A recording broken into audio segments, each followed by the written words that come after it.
So hello students, good morning, good afternoon, what ever it is now. बच्चा लोग, पिछली बार हमने चार्ल्स लॉ गैल-लेसाक की बात की थी, sorry Charles law Boyle's law की बात की थी, येस और नो। तकरीबन 1703 में डेल्टन ने एटम की खोज की थी और उससे 70 ईयर्स बाद में आई थी एक theory, kinetic theory of gases. Actually बच्चा लोग, ये जो थियरी है ये थी kinetic theory of matters, but हम इसको गैस में अप्लाई करते हैं। क्यों? एक्चुअली काइनेटिक थियरी है क्या?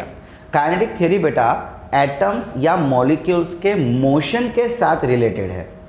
अब यार एक बात बताओ, सॉलिड में एटम्स टाइटली बॉन्डेड है, सो उसका मोशन ना के बराबर इतनों सा मोशन, सो वहाँ पे ये थियरी बहुत कुछ नहीं बता पाती। अब लिक्विड की बात करूँ तो बेटा लिक्विड में भी इंटरमोलिकुलर फोर्स थोड़ा होता है, गैस के कंपैरिजन में ज़्यादा होता है, ठीक है। तो मैक्सिमम मोशन जो है वो गैस स्टेट में रहती है। इसलिए जो थियरी थी kinetic theory of gas, sorry kinetic theory of matter, उसको हम यहाँ पे पढ़ेंगे S kinetic theory of gas, KTG, okay. वो KGF आया था ना, वैसे ये KTG, ओके। अब अच्छा लोग, इस काइनेटिक थियरी में ना देखो, अभी तक आपने जितने भी लॉस पढ़े हैं ना, गैल-लेसाक, बॉल्स, चार्ल्स, एवोगैड्रोस हाइपोथेसिस, बड़ा सारे लॉ है ना, ये काइनेटिक थियरी एक्सप्लेन कर रहा है 70 ईयर्स बाद में। ये सारे लॉ आ गए, एटम हो गया, उसके बाद में ये सारी चीज़ें बता रहा है। अब क्या इसने बताया, क्या इसने फॉर्मूलाज दिया बेटा, वो जानने से पहले हमें कुछ पोस्टुलेट्स पढ़ने पड़ेंगे। देखो एक्चुअली गैस के रिलेटेड बेटा बहुत सारे एजम्पशंस किए गए हैं, उन एजम्पशंस को हम पोस्टुलेट्स कहते हैं, ठीक है। बहुत सारे पोस्टुलेट्स हैं, लेकिन बेटा हम थोड़े इंपॉर्टेंट और जो आपके सिलेबस में है वही पढ़ेंगे। पोस्टुलेट्स बच्चा, पोस्टुलेट्स का मतलब आई थिंक आपको पता होगा, ऐसी चीज़ें जिसका कोई प्रूफ नहीं होता, बस आपको मान लेना है। इन शॉर्ट ये एज्यूम किया गया है, एजम्पशन है। क्या क्या एजम्पशन किया था? सबसे पहले gas is made of atoms and molecules. तो बेटा ये तो हमको वैसे ही पता है, ठीक है। क्या एजम्पशन है कि गैस जो है वो एटम और मॉलिक्यूल से बनी हुई है, okay. All the molecules of same gas are identical in all respects, in all respects यानी mass, shape and size। बच्चा ऐसा माना गया कि एक ही गैस है तो उसके जितने भी मॉलिक्यूल्स है, एक गैस में कितने मॉलिक्यूल्स होते हैं, हजारों, लाखों, करोड़ों, है ना। तो ये सारे मॉलिक्यूल्स हर तरीके से आइडेंटिकल हैं, यानी कि उन सभी मॉलिक्यूल का मास सेम है, उन सभी मॉलिक्यूल का शेप सेम है, उन सभी मॉलिक्यूल का साइज सेम है। ये चीज मान ली गई। फिर क्या था? Made up of molecules are of same shape and size. Molecules travel in, क्या था? All molecules of gas travel in straight line, straight line. देखो बच्चा, ऐसा कहा जाता है कि मॉलिक्यूल्स जो है ना वो रैंडम मोशन तो कर रहे हैं, सॉरी चलो एक काम करते हैं, travels in random motion along the straight line। देखो यहाँ पे क्या कहा जा रहा है कि मॉलिक्यूल्स बहुत ही रैंडम मोशन कर रहे हैं। हमें पता है ना, कोई कहाँ जा रहा है, कोई कहाँ जा रहा है, कोई कहाँ जा रहा है, कोई कहाँ, लेकिन ये जो मोशन है ये स्ट्रेट लाइन में हो रहा है। कैसे? आओ एग्जांपल देखते हैं। मान लो बेटा कि ये एक मॉलिक्यूल है और कह देते कि चलिए ये इसकी डायरेक्शन है, ये स्ट्रेट लाइन में जा रहा है। इस समय बेटा हम इसकी स्पीड ले लेते हैं u। कितना ले लिया? u। बड़ा अब इसकी क्या मैं तीनों कंपोनेंट ले सकता हूँ, x एक्सिस, y एक्सिस और z एक्सिस पे, है कि नहीं? ये हो जाएगा इसका ux, ये हो जाएगा इसका यू वाई और बेटा ये हो जाएगा इसका यू जेड। हमने क्या किया, इसकी जो वेलोसिटी थी उसके तीनों कंपोनेंट ले लिए। क्या मैं ऐसा लिख सकता हूं, u is equal to u x plus u y, sorry u y plus u z, yes और नो? ये क्या है, वेक्टर फॉर्म। देखो वेक्टर एडिशन कर दिया ना, हमको पता है तीनों कंपोनेंट्स का। इसका मैग्नीट्यूड निकालना हो तो इसका मैग्नीट्यूड क्या हम ऐसा निकाल सकते हैं, root of u x square plus u y square plus u z square. बेटा याद है ना मैग्नीट्यूड कैसे निकालते थे, स्क्वायर रूट करके तीनों का स्क्वायर, स्क्वायर रूट करके तीनों का स्क्वायर। तो क्या हम इसको ऐसा लिख सकते हैं, u square is equal to, हमने स्क्वायर कर दिया तो स्क्वायर रूट यहाँ से गायब, u x square plus u y square plus u z square. बोलो सही है? हमने पहले उसकी एक डायरेक्शन ले ली स्ट्रेट लाइन में, वो हमेशा स्ट्रेट लाइन में ही ट्रैवल करता है। उसकी जो भी वेलोसिटी थी उसके तीनों कंपोनेंट्स ले लिए, तीनों कंपोनेंट्स का वेक्टर एडिशन किया, उसका मैग्नीट्यूड निकाला और उसको स्क्वायर कर दिया। अब बच्चा ये जो तीनों डायरेक्शन की स्पीड है ये हमेशा सेम होती है, याद रखना तीनों डायरेक्शन की जो स्पीड है ये सेम रहती है। सो क्या हम इसको ऐसा लिख सकते हैं कि u square is equal to u x u x u x, यानी 3ux स्क्वायर। बोलो सही है? तो अब इसको मैं नीचे ले आऊँ तो ऐसा कुछ हो सकता है, ux square is equal to 1/3 u square. ठीक है, अब ux हो uy हो कि uz हो, तीनों के लिए हम ये चीज कर सकते हैं। क्लियर? ओके, नेक्स्ट कौन सा नंबर था, फोर्थ नंबर। क्या था फोर्थ नंबर, कॉलिजन के बारे में। All the collision of gas molecules with themselves and with the wall of container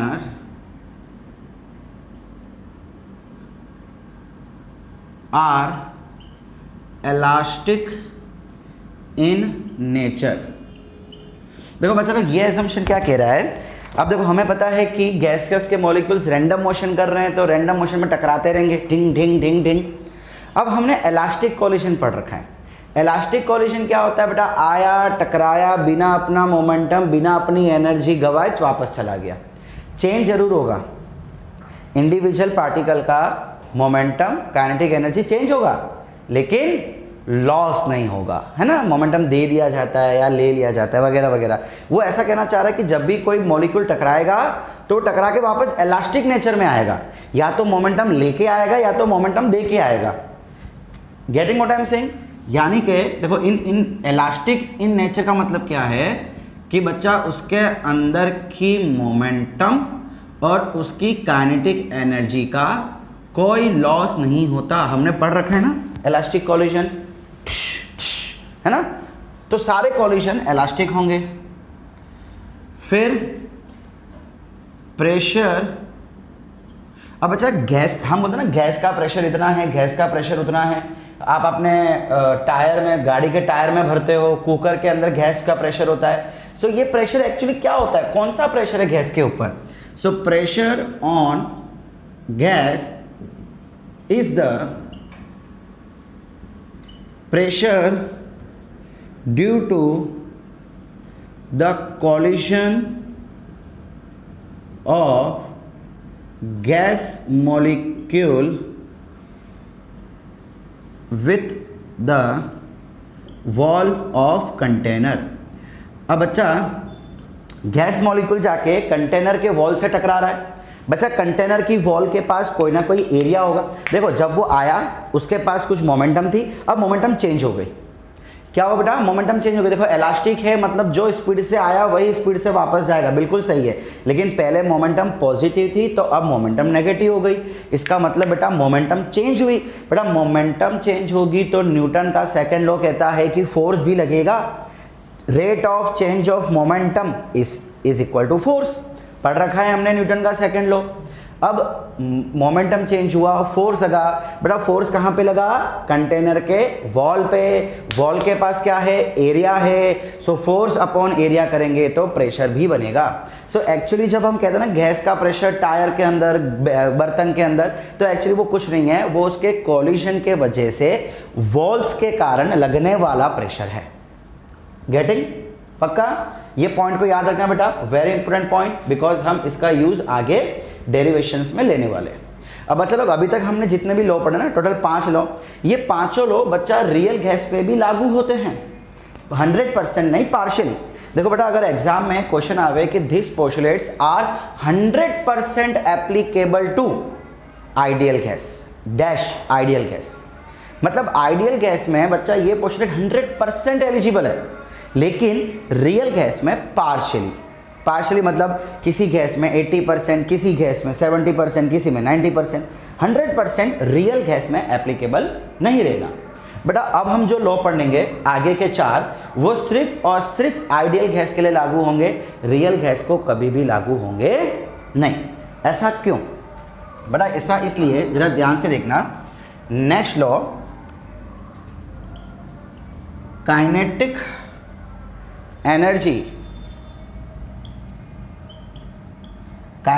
energy of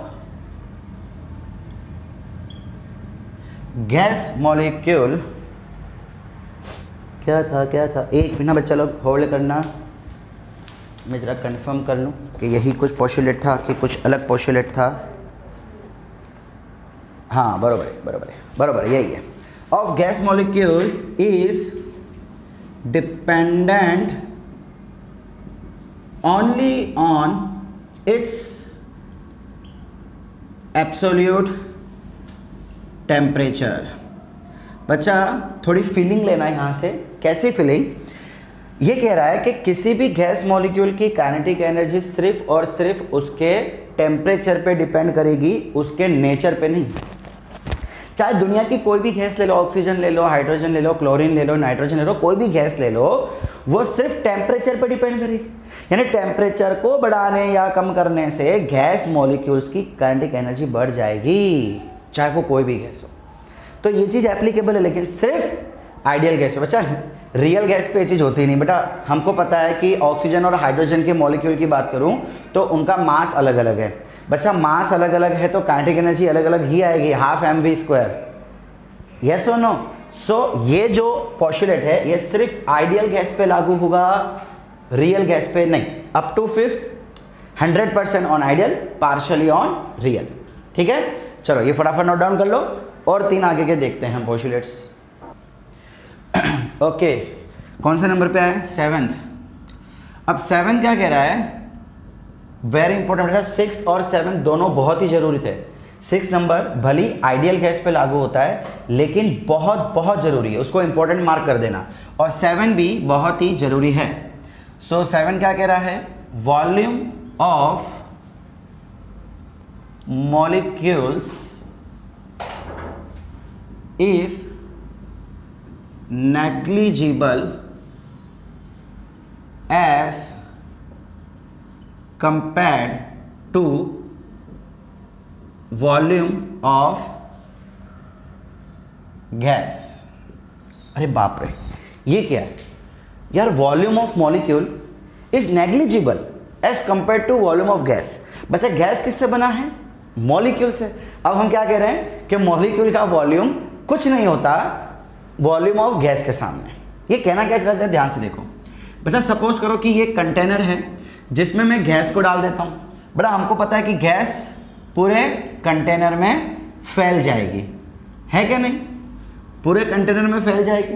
तो बच्चा मैं क्या बोलूँगा, इस गैस का वॉल्यूम कितना है? गैस का वॉल्यूम पूरा ये हो जाएगा, ये पूरा उसका वॉल्यूम हो जाएगा।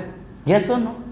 लेकिन बेटा अगर मैं इन मॉलिक्यूल्स को इकट्ठा करूं, वी नो कि गैस के मॉलिक्यूल्स एक दूसरे से बहुत दूर दूर होते हैं। बेटा मैं उसको पकड़ के ना ऐसा इकट्ठा करता हूं और एक जगह पे बिठा देता हूं। जब मैं सारे मॉलिक्यूल्स को एक जगह पे बिठा दूंगा तो बेटा वो तो सिर्फ मान लो कि कुछ इतनी सी जगह लेंगे, सिर्फ इतनी सी जगह। अब बच्चा आप ये वॉल्यूम कंसिडर करो और ये वॉल्यूम कंसिडर करो, तो ये कुछ भी नहीं है। This is what, this is volume of molecules. और ये क्या बच्चा, ये है वॉल्यूम ऑफ गैस। आप देख सकते हो कि मॉलिक्यूल की वॉल्यूम गैस के कंपैरिजन में बहुत बहुत बहुत बहुत कम है। सो आइडियल गैस के लिए हम ऐसा कहते हैं कि मॉलिक्यूल का वॉल्यूम गैस के वॉल्यूम के सामने कुछ भी नहीं है, नेग्लिजिबल है, जीरो है। लेकिन बेटा कभी एक बात बताओ, क्या रियल गैस में वॉल्यूम जीरो हो सकता है? नहीं, कभी नहीं। सो ये रियल गैस को कभी लागू नहीं बेटा, उसका वॉल्यूम तो होगा ना मॉलिक्यूल्स का यार, भले छोटा ही सही, बट इतना भी कम नहीं होगा कि उसको हम नेग्लेक्ट करें, नॉट पॉसिबल। ठीक है, सो आइडियल गैस के लिए यस, बट रियल गैस के लिए no, and it is very important point. ठीक है, आगे बढ़े, नंबर 8। अब बच्चा देखो, ये एजम्पशन हम पहले भी देख चुके हैं, कौन सा, there is no intermolecular force between the molecules of gas. ये क्या कह रहा है कि आइडियल गैस, चलो एक काम करते हैं यहाँ पे आइडियल, बच्चा लोग जितने भी हमने पोस्टुलेट्स देखे ना, सभी आइडियल गैस को लेके देखे, हाँ, सारे के सारे आइडियल गैस पे लागू है। ओके, अभी क्या कह रहा है कि आइडियल गैस में कोई भी इंटरमोलिकुलर फोर्स नहीं होता। रियल गैस में तो भाई इंटरमोलिकुलर फोर्स होता है, जीरो नहीं होता है। ये कह रहा है कि जीरो है। ठीक है, again not possible for real gas. और लास्ट में बच्चा देखो, हमने पॉइंट पढ़ा था कि गैस मॉलिक्यूल स्ट्रेट लाइन में ट्रैवल करता है। ऐसा क्यों ट्रैवल करता है? Because there is no effect of gravity. बच्चा ये मॉलिक्यूल्स इतने छोटे होते हैं, इनका मास इतना छोटा होता है कि ग्रेविटी इसको अपनी तरफ पुल कर ही नहीं पाती।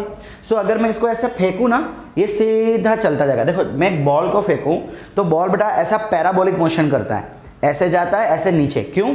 बिकॉज उसको ग्रेविटी अपनी तरफ खींच रही है। लेकिन अगर गैस मॉलिक्यूल की बात करूं तो गैस मॉलिक्यूल बेटा स्ट्रेट चलता जाएगा, उस पर ग्रेविटी असर करती नहीं। किस पे? आइडियल गैस पे। रियल गैस पे तो भाई करेगी, बिल्कुल करेगी। क्लियर? चलिए, सो यहाँ पे होते हैं आपके पोस्टुलेट्स कंप्लीट। अब आगे पढ़ते हैं हम कुछ इक्वेशंस के बारे में। उससे पहले इसको फटाफट नोट डाउन कर लो। अच्छा बेटा हमने जो बॉयल्स लॉ, चार्ल्स लॉ वो सब पढ़ा था ना, अब उसी को सही साबित करती हुई काइनेटिक थियरी में भी कुछ डेरिवेशन किए गए हैं। कौन से डेरिवेशन? सो इसको हम बोलेंगे kinetic equation for ideal gas. बच्चा लोग पहले जो डेरिवेशन किए थे वो भी सही है, उसका भी यूज करना है। आज जो हम डेरिवेशन करने वाले हैं बच्चा, आज हम क्या देखने वाले हैं? एक तो हम देखेंगे PV is equal to 1/3 mn URMS²। एक इक्वेशन हम ये देखेंगे जहाँ पे P का मतलब है प्रेशर, V का मतलब है वॉल्यूम। स्टूडेंट्स, इससे पहले हमने एक फॉर्मूला देखी थी PV is equal to nRT। क्या ये गलत है? नहीं, ये सही है। ये भी सही है, ये भी सही है। कौन सी यूज़ करेंगे सर? बेटा एग्जाम में जो आपको डेटा दे रखा हो, इसके हिसाब से डेटा दे रखा हो, टेम्परेचर वगैरह, तो वो यूज़ करेंगे। देखो यहाँ पे टेम्परेचर नहीं है।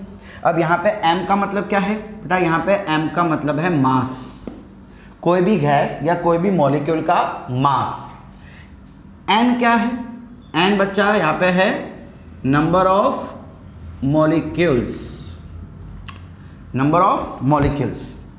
और URMS ये हमारे लिए कोई नई चीज़ है बच्चा, इसको हम कहते हैं root mean square of velocity.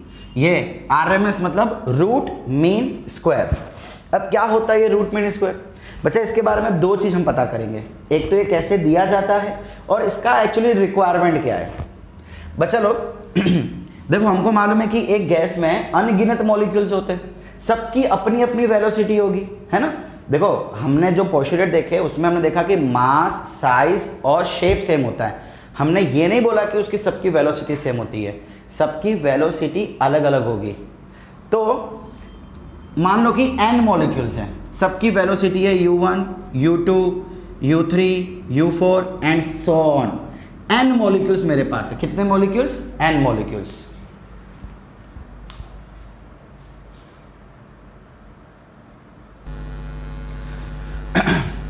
अब अच्छा, इन सबको हम ऐड कर लेते हैं।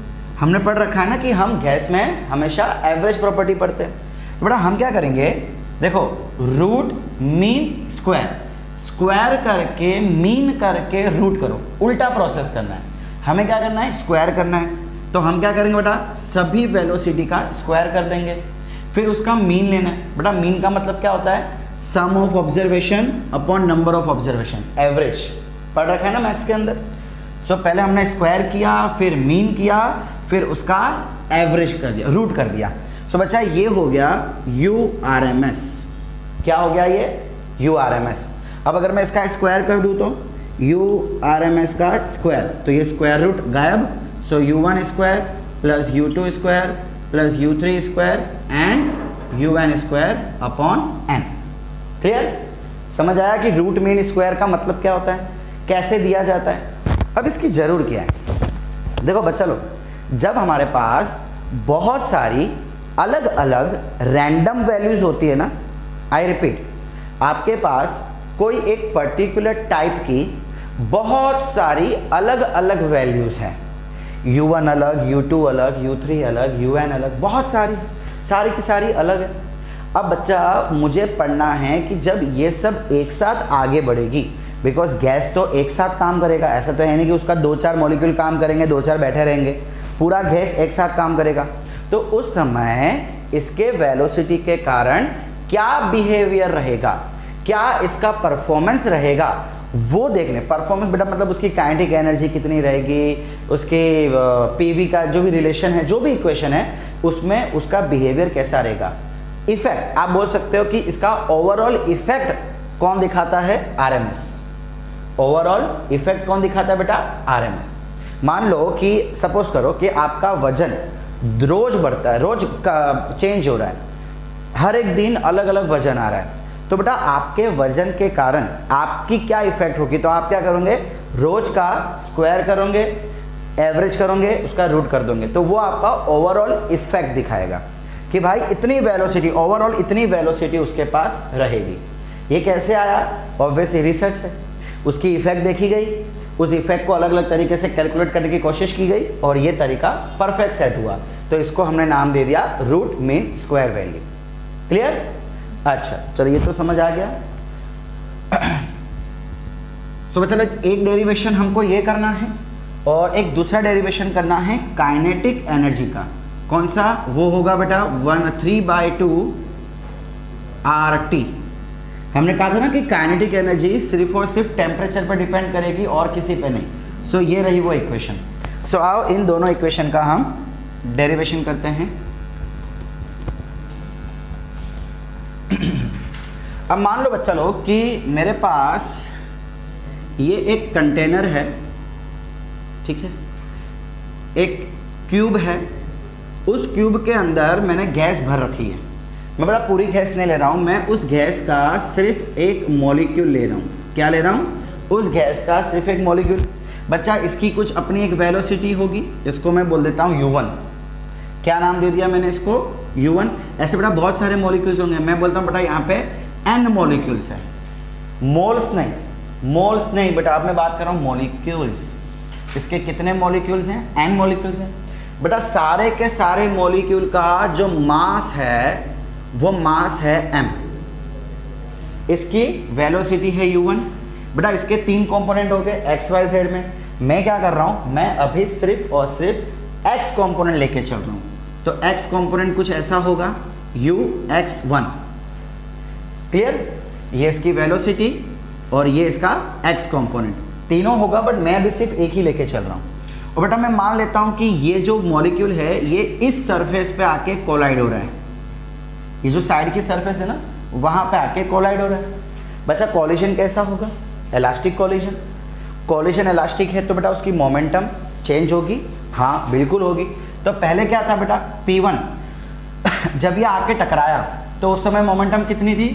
m ux1 का स्क्वायर, सॉरी ux1, बेटा मोमेंटम क्या होता है mv, so m into v. अच्छा जब ये वापस जाएगा तो, जब टकरा के वापस जाएगा तो इसकी वेलोसिटी उतनी की उतनी रहेगी, बस डायरेक्शन ऑपोजिट हो जाएगी, सो माइनस m ux1। बोलो सही है? क्या चेंज इन मोमेंटम हुआ? बिल्कुल हुआ। Change in momentum is equal to p1 minus p2। बच्चा डायरेक्शन को अवॉइड करो, वैल्यू पे फोकस कर रहे हैं हम लोग, किस पे? वैल्यू पे। सो मैं p1 माइनस p2 कर लेता हूँ, p2 माइनस p1 होता है मुझे पता है, बट हम लोग डायरेक्शन को इस बार भाव नहीं दे रहे हैं, सिर्फ वैल्यू वाइज देख रहे हैं। सो दोनों बेटा ऐड हो जाएगा, है ना, माइनस माइनस प्लस, तो ये क्या हो जाएगा 2m ux1। बोलो सही है? Change in momentum. ओके, अब बेटा इसको टाइम कितना लगा? Time taken between two successive collisions. बच्चा इसके दो कॉलिजन्स की बात कर रहे हैं। दो कॉलिजन कैसे? ये यहां गया, वापस आ गया, कहीं पे टकराया और वापस इधर आया। हमें इसके दो सक्सेसिव कॉलिजन इधर चाहिए, इधर, मतलब ऐसा नहीं कि ये यहां टकरा के कहीं और टकरा रहा है, टकराएगा, बिल्कुल टकराएगा, but two successive collision of this side and molecule, इन दोनों का दो कॉलिजन, किसी और के साथ नहीं। सो बेटा ये यहां जाएगा, हम एक काम करते हैं बेटा, इसकी लेंथ हम l ले लेते हैं, क्यूब है LBH, तीनों कितना हो जाएगा यहाँ पे l। तो बेटा सबसे पहले तो ये यहां गया, टकराया, फर्स्ट टाइम टकराया, उसके बाद टाइम शुरू होगा। टाइम गिनती कब से करनी है? जब पहला कॉलिजन शुरू होगा। ये गया, फिर इधर गया, l डिस्टेंस गया, फिर इधर आया l डिस्टेंस। देखो बेटा टाइम क्या होता है? Time is equal to distance upon speed बोल सकता हूँ, यस और नो? अच्छा डिस्टेंस कितना ट्रैवल किया टकराने के बाद? एक, पहले ये यहाँ पर टकराया, एक दो बार टकराया, उसके बीच में distance l plus l 2l upon speed कितनी है बेटा इसकी? ux1। यहां तक क्लियर? पक्का? अच्छा अब बच्चा according to Newton second law,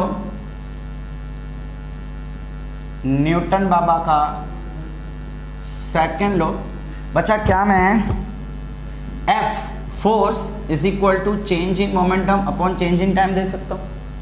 change in momentum कितना है यहाँ देखो जरा, सॉरी हाँ, 2m ux1 upon change in time कितना हो गया? 2l upon ux1। सही है? क्लियर है? अच्छा अब सब बरोबर छे।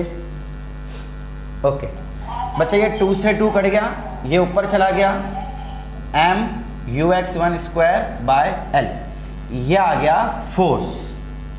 क्या हुआ बेटा? ये फोर्स। बच्चा हमको चाहिए प्रेशर, क्या मैं ऐसा बोल सकता हूँ pressure is equal to force by area?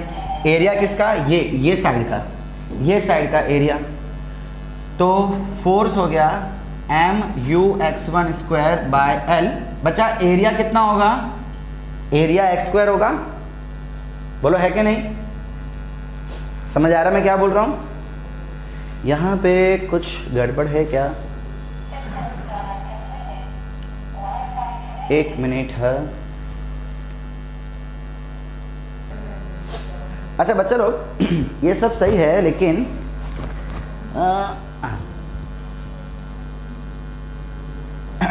बच्चा यहाँ देखो, ये देखो एक्चुअली हमारे पास वेलोसिटी कितनी है? u1 है।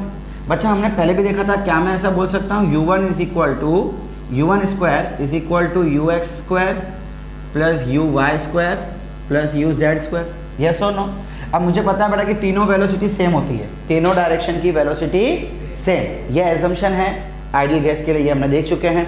सो क्या मैं ऐसा कह सकता हूँ u1 square is equal to ux square plus ux square plus ux square, yes और नो?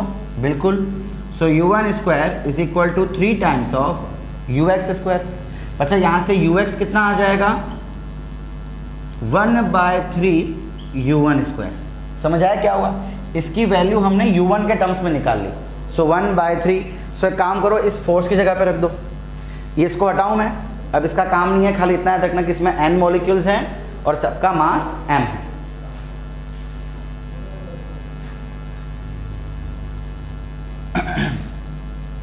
ओके, सो बच्चा अब ये फोर्स की फॉर्मूला क्या हो जाएगी? Force is equal to m ux की जगह u1 स्क्वायर यहाँ पे 1/3 अपॉन l, ठीक है? ओके, अच्छा बच्चा ये जो फोर्स है ये एक मॉलिक्यूल का है। अभी तो हमने एक ही मॉलिक्यूल लिया था ना जो कंटेनर में इधर जा रहा था, तो अभी हम एक मॉलिक्यूल की बात कर रहे हैं, ठीक है? देखते जाओ बच्चा, प्रेशर कितना होगा? फोर्स बाय एरिया, फोर्स कितना है? 1/3 mu square upon l। Area, area क्या होगा बेटा? l square. क्यूब है, क्यूब की एक साइड है स्क्वायर, तो l इंटू एल उसका एरिया। अच्छा बच्चा, l स्क्वायर इंटू एल क्या होता है? l क्यूब हो जाएगा। अब एक बात बताओ, एक क्यूब के अंदर जिसकी साइड l है बेटा, l क्यूब क्या होता है? यस, l क्यूब क्या रहेगा बेटा? वॉल्यूम, है कि नहीं? Volume of cube l into l. So क्या मैं यहाँ पे ऐसा लिख सकता हूँ? P pressure is equal to 1/3 mu1 square upon volume. इसको यहाँ ले लो, so PV is equal to 1/3 mu1 square. यह आ गया प्रेशर एक मॉलिक्यूल का। कितने का? एक मॉलिक्यूल का। हमको तो बेटा पूरे गैस का प्रेशर फाइंड करना है। पहले यहाँ तक नोट डाउन करो, फिर हम पूरे गैस का प्रेशर भी ढूंढते हैं। सो ये था वन मॉलिक्यूल के लिए। For n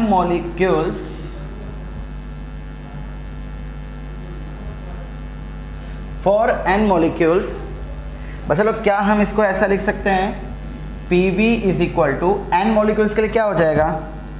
1/3 mu1 square. बच्चा हर मॉलिक्यूल के लिए क्या होगा? स्पीड ही अलग होगी ना। मैं क्या करूँगा बेटा? सबका PV सबका ऐड कर दूंगा। मतलब ये जो वैल्यू है, ये प्रेशर कितना है इतना, ये सबके लिए बेटा मैं ऐड कर दूंगा। यानी मॉलिक्यूल 1 के लिए स्पीड 1, 2 के लिए स्पीड 2, 3 के लिए स्पीड 3।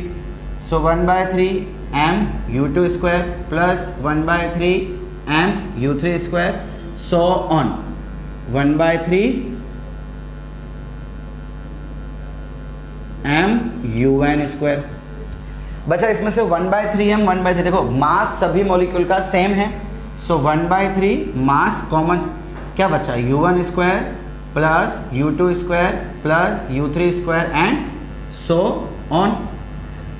ये कहीं देखा लग रहा है कि नहीं बेटा? रूट मीन स्क्वायर में क्या था? एडिशन ऑफ स्पीड, उसका square upon number of molecules. थोड़ा हम क्या करते हैं, इसको डिवाइड बाय n और मल्टीप्लाई बाय n कर देते हैं।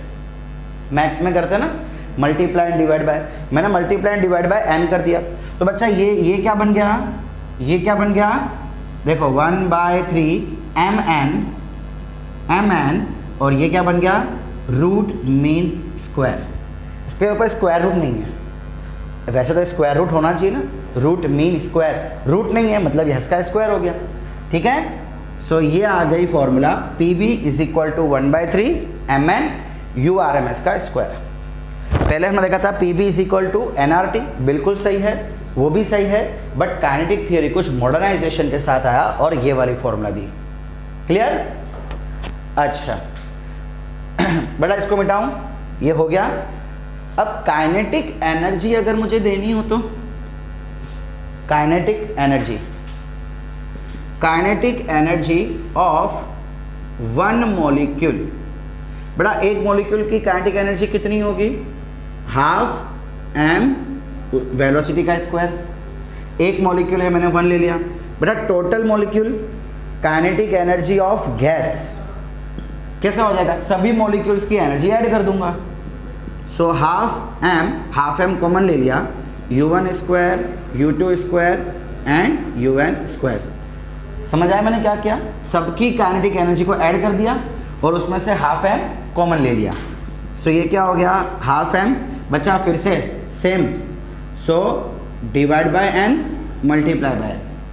ठीक है, सो ये क्या हो गया, half M N U R M S square, U R M S square. ये हो गया काइनेटिक एनर्जी ऑफ गैस, ये हो गया pressure of gas into volume of gas.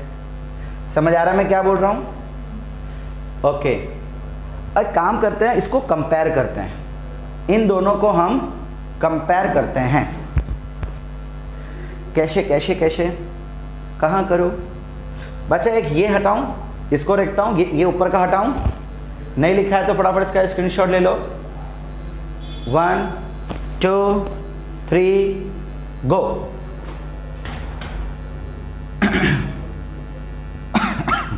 Sorry, okay. Kinetic energy upon PV. बच्चा मैं क्या कर रहा हूं, इन दोनों का रेशियो ले रहा हूं, दिस अपॉन दिस। सो ये क्या हो जाएगा, 1/2 mn U R M S square upon 1/3 mn U R M S square. सही है, बरोबर 6, बरोबर 6। तो ये क्या हो गया बेटा, mn cut, U R M S square cut, सब कुछ कट हो गया। क्या बचा, kinetic energy upon PV is equal to, ये क्या हो गया, 3 ऊपर 2 नीचे, 3/2। पीवी को यहां ले लो, kinetic energy is equal to 3/2 PV. ये एक और इंपॉर्टेंट फॉर्मूला, एक kinetic energy mass number of molecule u RMS से मिली, ठीक है, और ये रिलेशन मिला काइनेटिक एनर्जी का प्रेशर और वॉल्यूम के टर्म्स में। सो अगर आपको किसी गैस का प्रेशर और वॉल्यूम पता है तो आप उसकी काइनेटिक एनर्जी यहाँ से निकाल सकते हैं। अब अच्छा लोग, हमको पता है PV is equal to NRT होता है, मैंने कभी नहीं कहा कि ये गलत है, बिल्कुल सही है। तो क्या मैं ऐसा बोल सकता हूँ, अच्छा यहाँ पे एन का मतलब बेटा नंबर ऑफ मोल्स है, ये कंफ्यूजन वाला है ना। एक काम करो बच्चा लोग, ये पूरी फॉर्मूला में इसको कैपिटल एन कर दो, नंबर ऑफ मॉलिक्यूल्स को हम कैपिटल एन से दिखाएंगे, ठीक है, और स्मॉल एन मतलब नंबर ऑफ मोल्स। ये चेंजेस कर लेना, अभी तक आपने जितना भी लिखा है उन सब में चेंजेस कर लेना, क्लियर। ये कैपिटल एन कट, ये भी कैपिटल एन कट। सो बच्चा क्या मैं ऐसा बोल सकता हूँ, kinetic energy is equal to 3/2 PV की जगह पे एनआरटी, पीवी की जगह पे एनआरटी। ये क्या हो गया बेटा, kinetic energy of N moles. अगर आपके पास ऑक्सीजन के 10 मोल दे के रखे हैं और आपको काइनेटिक एनर्जी ढूंढने को बोला जा रहा है, सो आप इस तरीके से ढूंढ सकते हो, 3/2 एनआरटी। देखो जैसा डेटा क्वेश्चन में दे रखा हो उस अकॉर्डिंग फॉर्मूला यूज करनी है। आपको प्रेशर वॉल्यूम दे रखा है, फाइंड कर लो। अच्छा ये प्रेशर वॉल्यूम किससे के लिए आएगा, फॉर गैस, फॉर गैस। अब आपको n मॉलिक्यूल्स दे के रखा है तो आपको ये लगाना पड़ेगा जिसमें आपको टेम्परेचर दिया होगा। Getting what I am saying? Okay okay okay okay. क्या इसका और भी कुछ पॉसिबल है? यस पॉसिबल है। देखो बेटा, अगर मैं 1 मोल की बात करूं तो for 1 mole of gas n की वैल्यू कितनी आ जाएगी, 1। सो काइनेटिक एनर्जी कितनी आ जाएगी बेटा, 3/2 RT। Final answer. तो काइनेटिक एनर्जी की एक फॉर्मूला, 2 फॉर्मूला, 3 फॉर्मूला, 4 फॉर्मूला अभी भी खत्म नहीं हुआ है, एक और फॉर्मूला आएगी। बच्चा देखो, सुनो सुनो यहाँ ध्यान से सुनो। देखो ये जो आपके पास आया ना, ये kinetic energy of n molecules, total molecules जितने भी है 10, 15, 1000, 2000 जितने मॉलिक्यूल्स है उसकी काइनेटिक एनर्जी है। ये प्रेशर वॉल्यूम पूरे गैस का है, एक मॉलिक्यूल का नहीं है, पूरे गैस का है। बड़ा पूरे गैस में कितने मॉलिक्यूल्स होंगे या कितने मोल्स होंगे? चलो मैं अगर बात करूं 1 मोल, चलो आ जाओ इसकी बात करता हूं। ये क्या है, 1 मोल है बेटा, इसमें मॉलिक्यूल्स कितने होंगे आपको पता है? 1 मोल में 6.022 इंटू 10⁻23 मॉलिक्यूल्स होते हैं, जिसको हम एवोगैड्रोस नंबर कहते हैं। क्या बोलेंगे? Avogadro's number. इसका मतलब बेटा ये जो काइनेटिक एनर्जी है ये 1 मोल की है और ये Na मॉलिक्यूल्स की है, कंफ्यूज मत होना। 1 mole is equal to Na, मतलब एवोगैड्रोस नंबर।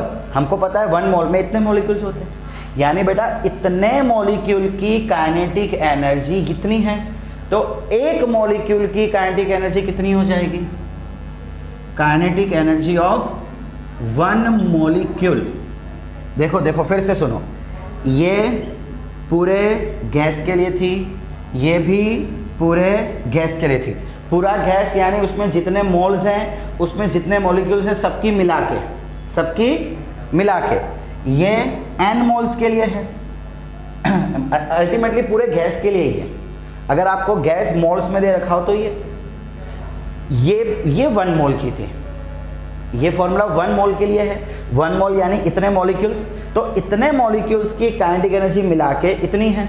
सो एक मॉलिक्यूल की कितनी होगी, यहाँ सुनो, क्या मैं ऐसा बोल दूँ कि इतने मॉलिक्यूल्स की काइनेटिक एनर्जी इतनी, तो 1 की कितनी, सो 3/2 RT अपॉन Na।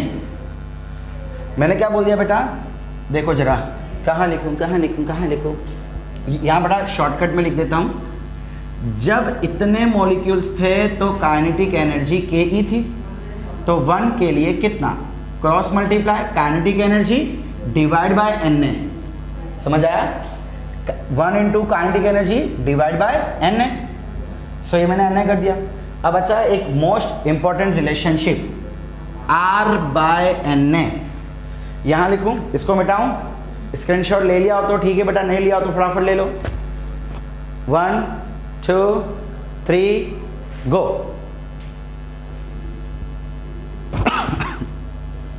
सर सुबह सुबह क्यों इतना पका रहे हो सर? मैं समझ सकता हूँ, इतने सारे फॉर्मूलाज अर्ली मॉर्निंग पढ़ के आपका दिमाग खराब हो सकता है, बट क्या करें, आपके सिलेबस में दे रखा है। तो बच्चा लोग, ये जो रेशियो है R/Na, बच्चा इसको हम कहते हैं बोल्ट्जमैन कांस्टेंट। क्या बोलते हैं, बोल्ट्जमैन कांस्टेंट, जिसको डिनोट करते हैं K से, और जिसकी वैल्यू होती है 8.13 इंटू 10⁻34 जूल पर मोल। क्लियर, -34, सॉरी, ये इसकी वैल्यू है और ये इसका रिलेशन। तो बच्चा यहाँ पे क्या मैं ऐसा बोल सकता हूँ, kinetic energy is equal to 3/2 kT, 3/2 kT, जहाँ पे K क्या है बेटा, बोल्ट्जमैन कांस्टेंट। K क्या है, बोल्ट्जमैन कांस्टेंट, और T क्या है, एब्सोल्यूट टेम्परेचर। सो फाइनली हमारा डेरिवेशन, आज का डेरिवेशन यहाँ पे समाप्त हुआ। ओह माय गॉड सर, इतनी सारी। देखो वापस सुनो, सबसे पहले बेटा हमने ये इक्वेशन बनाया था, PV is equal to 1/3 Mn URMS²। ये इक्वेशन डेराइव किया किसके लिए, आइडल गैस के लिए। फिर हमने आइडल गैस के लिए काइनेटिक एनर्जी निकाली, टोटल गैस के लिए हमने दोनों का रेशियो लिया। So kinetic energy is equal to 3/2 PV आया। ये पूरे गैस के लिए था। अब बेटा PV is equal to nRT होता है, तो पूरे गैस के लिए nRT करके भी देखो, नंबर ऑफ मोल्स, मतलब पूरा गैस हो गया ना। सो पूरे गैस के लिए इतना। अब अगर मुझे 1 2 3 मोल्स में दे रखा हो तो मैं वो रख सकता हूँ। 1 मोल की बात करूँ तो n के बदले 1 कर दिया। ये पूरे 1 मोल गैस की थी। 1 मोल के गैस में इतने मॉलिक्यूल्स, तो एक मॉलिक्यूल का कितना, डिवाइड बाय Na, और R/Na क्या होता है बेटा, 3/2 kT। समझ आ रहा है आपको? ओके बच्चे लोग, यहाँ करेक्शन कर लेना, Boltzmann constant 1.83 into 10⁻23। Sorry for this mistake. Clear? So बच्चा लोग, आज का लेक्चर हम यहीं पे रखते हैं। ये सारे डेरिवेशंस, ये सारी चीज़ें आपको आनी चाहिए, एंड इसके रिलेटेड कई सारे न्यूमेरिकल्स आपके एग्जाम में भी आते हैं, एक्सरसाइज में भी दिए हैं। पढ़ते रहिए, प्रैक्टिस करते रहिए। Thank you.